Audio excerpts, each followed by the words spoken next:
Director চাইছি কি যে না ব্যালেন্স করে দেই, সারাটাতে অ্যাকশন করছে নায়ক, আচ্ছা লাস্টের একটা গুলি যদি নারী না করে তাহলে আবার বলবেন যে নারীদেরকে তার প্রাপ্য সম্মান দেওয়া হয় নাই। সামনে যে আমাদের একটা সময় ছিল, যদিও সেই এরাটাকে ভালো চোখে দেখা হয় না, আমাদের সিনেমার পুরনো মানুষ যদি থাকে তখন বলা হয়তো লেডি অ্যাকশন।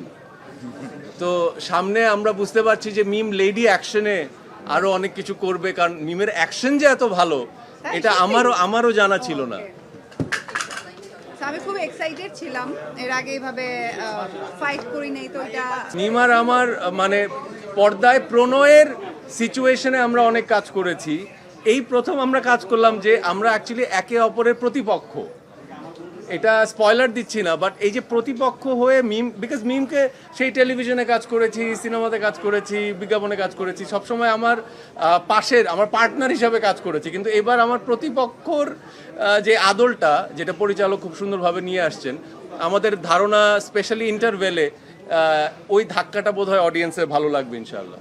ভাইয়া, আমি সোনি হলে গিয়েছিলাম। সোনি হলে অনেক দর্শকই বলছিলেন যে লাস্টে ভিলেন মারা যায়, বিদেশি ভিলেন হাতে ভিলেন মারা যায়। জি। কিন্তু আপনার হাতে কেন মারা যান নাই ভিলেন? জি। এটা নিয়েও কষ্ট করছেন অনেক audience। জি, আপনি কি বিবাহিত? বিবাহিত না, আপনার গার্লফ্রেন্ড আছে? আচ্ছা, গার্লফ্রেন্ড আছে বলার পরে উত্তরটা মানে এরকম উত্তর কেন? মানে ঠিক শুনেন, একটা কথা আছে, গার্লফ্রেন্ড বা ওয়াইফ আর অলওয়েজ রাইট। যদি আমি না মাইরা মিম না মেরে আমি মারতাম, তারপরে জীবনে দাম্পত্য কলহ হইতো ছবিতে, বুঝেন নাই?